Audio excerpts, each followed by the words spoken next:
and welcome to today's professional development session. My name is Kelsey Huber, and today I'm going to be talking to you a little bit about building relationships and maintaining teacher credibility.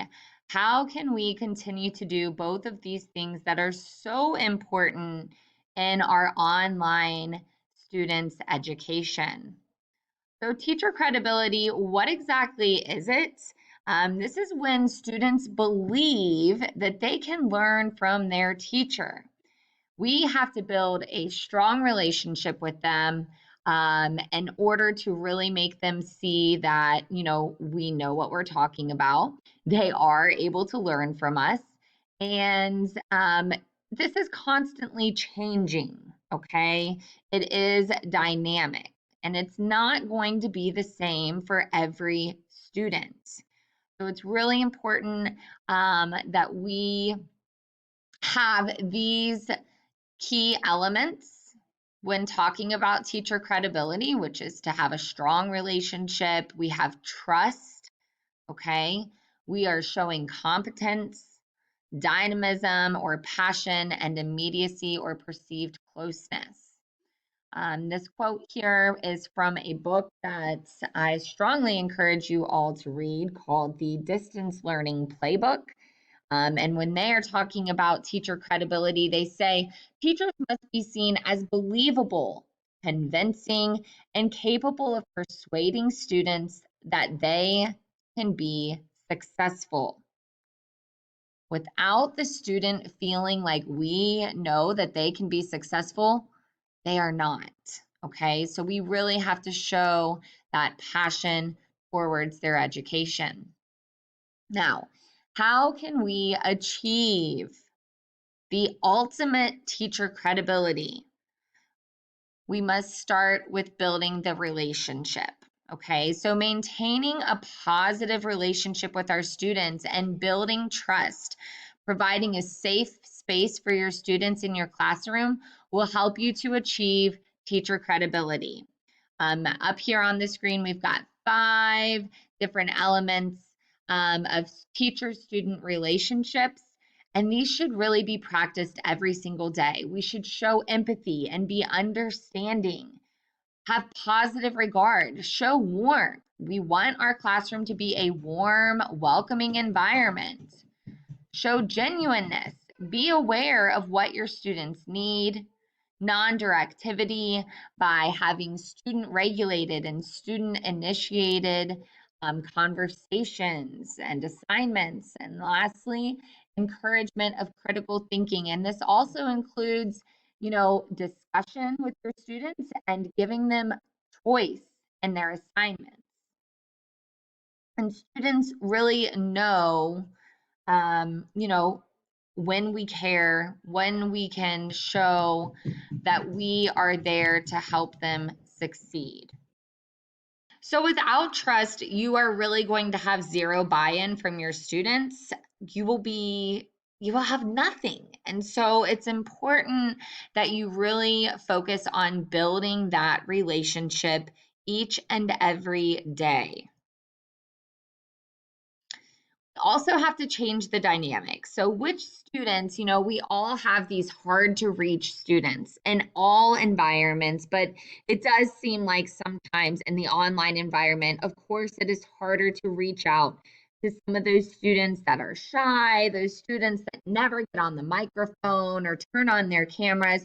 How can we push our effort towards changing the dynamic with those students? How can we pull them in and let them know, hey, we are here, we are supporting you. How can we interact with them more? I encourage you to try to kind of start keeping track. Who are your students? And we all know the students that don't participate as much as others, right?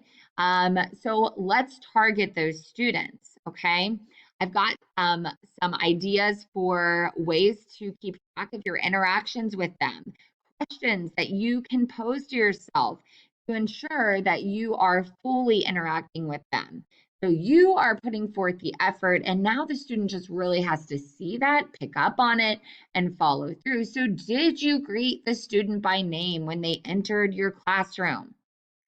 Welcome, Carrie. So glad you're here today. Hey, Joshua, how was your weekend? Taking 3 seconds at the beginning of class as those students are popping in. And if you're already at your computer before class begins, we know we have those students that come in early. Chances are you've already greeted every single student, before the actual start time of your class. So it's not cutting into any time. Did you call them by their name? Okay. Please, not just simply as something to correct them on, right? But how many times did you use that student's name? All right. Oh, I love the way you wrote that. Okay, Matthew. And so we're really just being more sincere and letting them know that we are real. We care about them. We know who they are. Did you ask each student a critical thinking question related to the content, those students that are on your targeted list for that day? Do you ask them personal questions? I like to do this through just a bell ringer discussion sometimes. You can relate those, especially for my content, English. We are able to really easily relate those to, their own personal lives. And it shows that, hey, this isn't just about reading and writing. I want to hear about your experiences as well. Did you pay them a compliment? How many times did you provide them with praise for their learning performance? Okay. And so, not just as our student do we care about these kids, but just as humans, okay? And when students are looking forward to coming to our class, they know that Mrs. Huber knows how to say their name correctly, right? They look forward to me asking them these types of questions. It's going to help to keep them engaged in your class, which leads to them becoming more invested. They want to do well. They want to impress you and show you, that they are enjoying your class, that they are doing well. They are really trying to not only do well for themselves, but for you, the teacher, as well. So I'm talking a lot about trust, and sometimes that can be hard to build with our students, especially when we're in this online environment. Okay. Um, it's so important that students see that we care about them as individuals and that we really have their best academic and social interests at heart. Okay. So I've got 4 tips here for building trust with your students. If you make a promise, keep it. Okay. If you promise that every day in your class you are going to devote, time at the end of class for them to be able to work, you need to hold yourself accountable to that. Keep it. Okay. So that's something that I do try to do every single day. Give my students time in class to work, to ask questions. They look at that. They know at the end of class that they are going to have time to work. And so if I spend, longer in a discussion or longer during my lecture, and I'm realizing that I'm cutting into their time that I have promised to them, I need to change directions in order to keep that. Okay. We also have to be honest about student performance. We're not just only giving praise, but hey, Sam, I know that this really isn't your best work. What's going on here? I know you can do better. I've seen it before. We need to be honest about this. And so when we are providing reliable feedback to them, they are going to want to improve. Okay. Um, we always want to, don't waste your time looking for the bad behavior, okay? Especially in online. Your students that are going MIA, they're missing in action. And then you feel like you have to text, you have to call the learning coach to get those students on track. Let's instead focus on the good behavior that we're seeing. Okay, we need to focus on letting them know we aren't just looking out for, oh, well, you didn't participate all 5 days this week. How about the one day that they really did participate? Okay. And we also may have some negative feelings just about certain students. Oh, well, that student, they never answer my polling questions. They just never do. So it's no surprise that they didn't answer again today. Let's reevaluate ourselves and try to, reach out to that student. Figure out why are they not responding to those polling questions. Another thing that I don't have on the board here, but that I do feel should be noted is, we want to show our students that we value their time. We want them to trust us that, class is going to start and end on time every day. It seems I've heard, and I know it has happened to me as well before, you're a couple minutes late to your online class, your students are just sitting there. None of us want to become the teacher that the student just expects to be late. Oh, well, it's 8 a.m. And the teacher isn't here, so I've got time to go throw in my breakfast into the toaster. Well, then you come in, where's your student? Well, they're making breakfast because you weren't there. And so making sure that you show that you value their time just as much as they value your class is important to build trust as well. Once you've built that trust and you've have that close-knit relationship with your students, it's going to be important that you maintain that relationship. So you need to have some type of system. How are you going to do each thing? How are you going to make sure that you are reaching each student every day? We are able to do this easily in our online platform. We are able to simply, let's say that Amy has responded, she's participated, she's contributed to the group discussion. We can simply mark her name. Okay, so like we can, in New Row, you can right click on the name and it will flag it. Just put a little flag next to it so you can see who you have taken the time to make sure you've reached out to today. Okay, students can't see that, but it helps us to just kind of keep track. We also want to make sure that we are holding lots of discussion, less lecture, more discussion, not just in your main classroom, but utilizing those breakout rooms for small group discussion. Another great idea, and I don't feel like breakout rooms can work without this. Choose a student moderator for each breakout room. This is also a great way for you to, have some initiative in your class. Hey, who wants to be the student moderator tomorrow?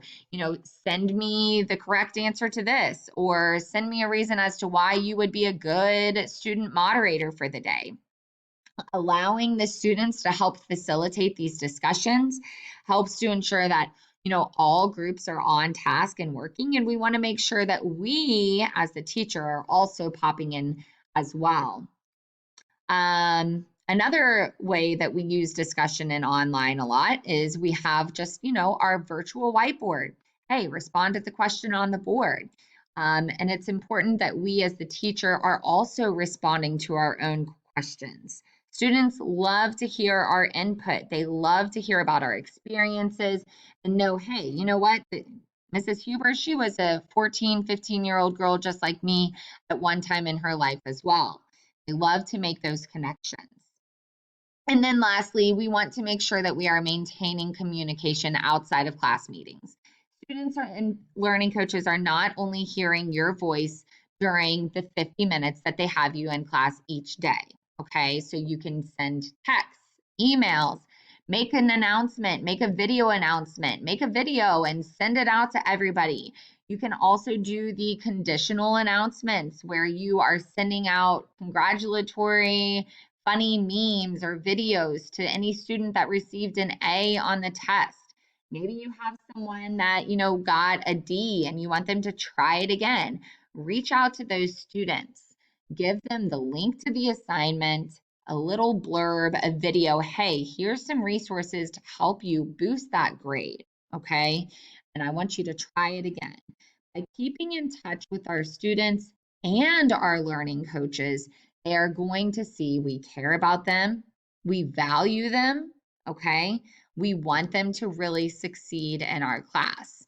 Maybe you could even do a weekly newsletter, sending that out to parents, letting them know what's happening in your class each week is another way to really maintain that communication.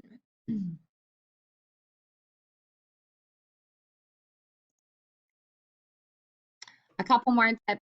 Of course, with all types of teaching, we have to be organized and prepared, but it seems like online, we've got to be on our game. You've got to have things like those links ready to go for students. Sometimes our students are working very, very quickly, right? We have to be organized and prepared, and having a established routine with a predictable schedule is going to ensure that everything goes smoothly. So I've got an example schedule on the board here that I would like to try to follow for this coming year. This looks very similar to what I've been doing the past couple years. The only thing I've added is the daily dedication, which I'm going to talk about that in a few minutes.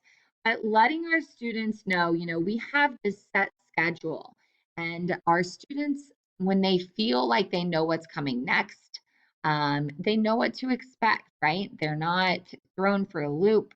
And especially with, we have a lot of students that have a lot of anxiety. They need to know what is going to come next. So I've got a daily dedication, your plans for the day, standards covered, discussion questions, followed by a short lecture, whole group and small group discussion. Sorry, that should be discussion. You're giving that assignment link at the end. You are giving time to work in breakout rooms, followed by any questions. Students don't have to go digging through things to find what they need to do for the day. You've got it all laid out for them. Okay. Um, the end, the start, the beginning, and the end of our class is the same every day. Okay. This is going to allow you to make sure you are utilizing your class time, you're staying on track. Okay. And just having them trust me to keep, they are trusting me to follow the schedule that they are expecting for each and every day. This is really going to help to put your students at ease. We also want to make sure that we are using their time purposefully. So when I was talking about the daily dedication, what is it? This is a great, very positive way that you can start your class each day, and it only takes, about a minute. And so who are you going to dedicate your lesson to each day? Okay, a daily dedication.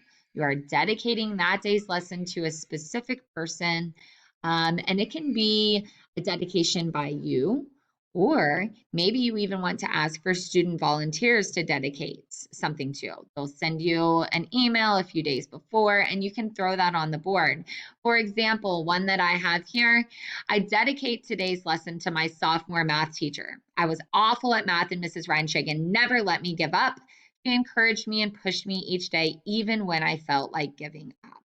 Okay, so this is a positive way to really get your class started off on the right foot for the day. It's giving a deeper meaning to the lesson.